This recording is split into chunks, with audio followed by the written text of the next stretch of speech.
So section 3.3, linear functions and data, is about how to interpret various data sets and decide whether or not the given data is linearly distributed. In other words, whether it falls into a line. And in some sense, this is kind of the obvious thing you would do is you'd plot the points and you'd see whether they're in a line or not. But we're going to make it a bit more quantifiable than that. And so let's look at an example where we can investigate this idea. So here's some data, and we've got an x row and a y row, and we want to know, is y a linear function of x? So since in lieu of knowing what else to do, let's enter this data into our calculator in list 1 and list 2 and plot it and see what it looks like. So this is going to be list 1, the x values, and this will be list 2. So this is going to be this row here is going to become a vertical column, just to point that out. All right, so back to the calculator. So first thing that I want to do is turn it on and then go to your stat edit screen. I already have some data here that I need to get rid of, so let me go to second mem, clear all lists, and empty the list editor out, and now I can go back and it's empty. Okay, so list 1 is going to be 10, 20, 30, 40, etc. up to 50. 20, 30, 40, 50. Then list 2, 176.2, 152.4, 128.6, 104.8, and 81 are our entries. Okay, so let's plot this data in a stat plot. So remember, when we're going to do that, we have to turn stat plot back on, because I'm always going to turn it off as my default. Then exit that, and then I want to do zoom stat to graph my data. All right, so there you go. So that looks pretty linear. That looks pretty much like a straight line would fit exactly through there. But, you know, this is just from my eyes, so they're not exact. So we really need to make this numeric to make sure that it actually is linear. So how do we tell numerically whether this is linear or not? Well, basically we need to look at the average rates of change. So linear data has constant arc, right? So that's what we're going to be looking for. So we need to find, essentially what we need to do is we need to find the average rates of change between each of these points. Let me bring that picture back.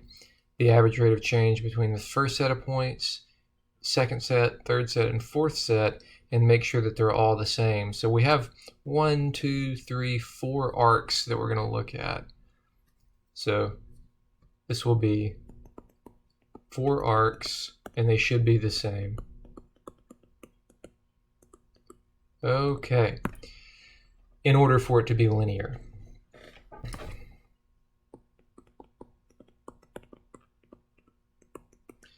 Okay, so how do we find each of these 4 average rates of change? Well, let me just kind of write a few of these computations down. So if this is my first set of points, you know, this is x1, y1, and x2, y2, then we would say 152.4 minus 176.2 divided by 20 minus 10, and then we'd calculate that output, and that would be that'd be arc 1, I guess. And then we would repeat this computation for this pair of points, and then for this pair of points, and then finally for this pair of points. So that's one way of doing it, although that's a little bit of a pain because it involves a lot of a lot of computation. I'm going to show you a quick method to compute all of these average rates of change in the calculator at one time, which is useful whenever you have successive arcs like this. And this is called the delta list method. Let me write this down on the whiteboard.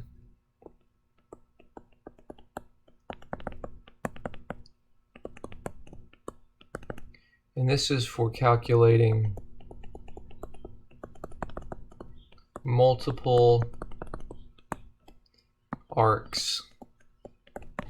Okay, so I'm going to sketch this out right here just to give you the basic idea. So this, I'm drawing a picture of the list editor. Okay, so these will be my, let me start that over again and make it a little bit, I need a little bit more room. Okay, so list 1 will be my X values. Okay, list 2 will be my function values.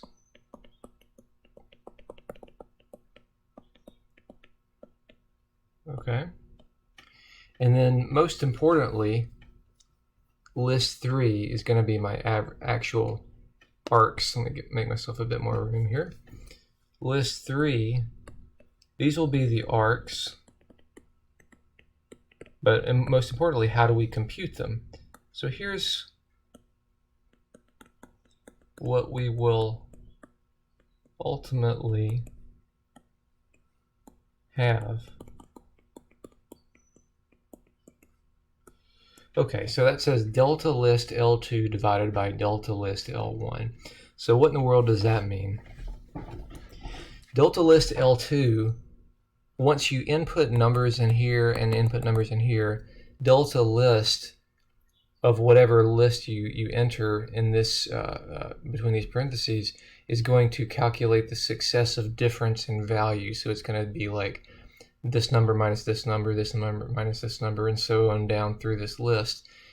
And then when you divide that by the corresponding change in this column, you have the average rate of change. So it's going to give you a bunch of average rates of change. So that's kind of useful. The only thing now is where is all this stuff in the calculator? Well, let me pull up the calculator and show you. So go back to my list editor. We've already done list 1 and list 2, so those are taken care of. So we can go ahead and skip over to list 3. Now one thing I want to point out is notice that I'm writing up here in the header. So everything that I'm going to do, whenever you're entering a formula in the calculator, in the list editor, for a list, you've got to enter that information up here in the header of the calculator. So so you can't type it in down here in the body, otherwise it will give you an error. So make sure you move your cursor up here to where the L3 is highlighted. Then we want to go to the delta list function. So where is that? So go to, it's going to be under list right here, which is second stat, and then you move to ops, and you see down here number 7 is delta list. So click down, oops, I went too far, to delta list, and again notice that I'm still up here in the header of the column.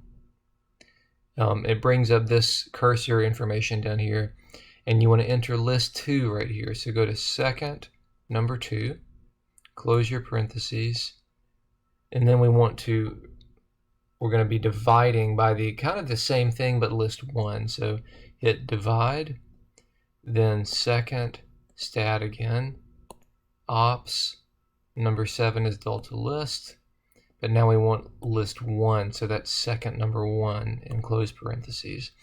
And then you just hit enter, and if you've entered that correctly, you will get a sequence of values here. And those values are the average rates of change.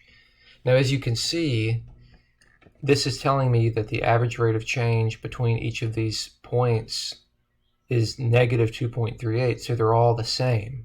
So what does that mean? Well, it means it's linear. So if they're all minus 2.38, minus 2.38, and so on, then it's linear. Another thing to point out is you may have noticed that there are only 4 average rates of change, but there are 5 sets of values here. So that's that last entry, the last cell is empty. That's intentional, and if you think about what we're doing, then this totally makes sense, because look at our graph. This is all 5 points, but how many arcs are there? There's an arc here. That's 1, 2, 3, and 4. So there's always going to be one fewer arc than there are number of points. So don't be surprised by that.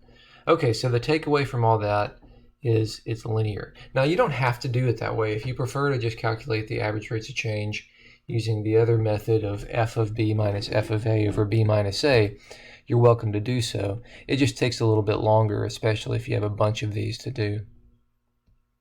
Okay. So we have done all of this. I didn't actually generate this function.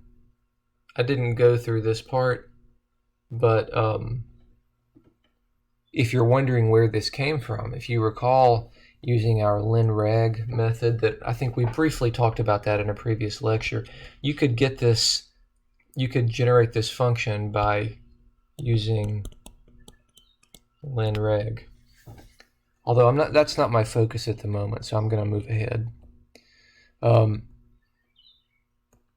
I tell you what though, actually, since we're here and we've got the function plotted, let me just show you how to do that. I guess I'll briefly run through that. So there's my graph. If I want to add the line to this, and this is a subject that we'll be addressing a lot more in the future, but so we go to stat, calc, number 4 is linreg,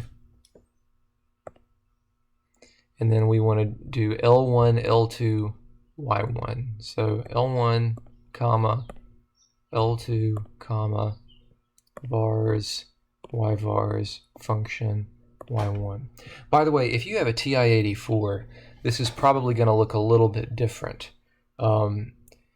And please reach out to me and ask if you need further assistance with doing this in the TI-84. Although I think that our lecture notes include options for what you do with different calculator interfaces. So anyhow, hit enter, and then we have a line here. Let's now graph it and see what we have. And there we have a nice line going through all the points. Okay, so certainly seems linear after we've looked at all the arcs, which are the same, and we've graphed this nice line. Okay, now let's look at another set of data. We're going to run the same analysis, and this would involve entering 1, 2, 3, 4, 5, 6 in list 1, entering these values for list 2, 1050, 1102, and so on. And once you enter those in list 1 and list 2, and then you run your, I mean, if you want to plot it, you can. You can just go ahead and skip straight to the delta list and just check the average rates of change, because your eyes can be a little bit deceptive here. Even though this looks linear, it might be slightly off and we can't quite see it.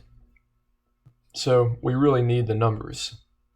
So when you go to the data, after you enter all this data, that would be list 1, this would be list 2, and this would be delta list L2 divided by delta list L1. Just as we did in the previous example, you will see that you get a sequence of average rates of change which are not constant. They are actually increasing. So the arcs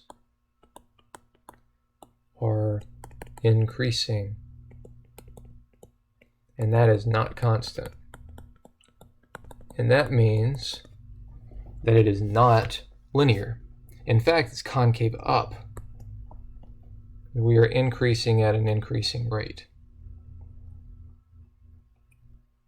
Okay, let me pause there.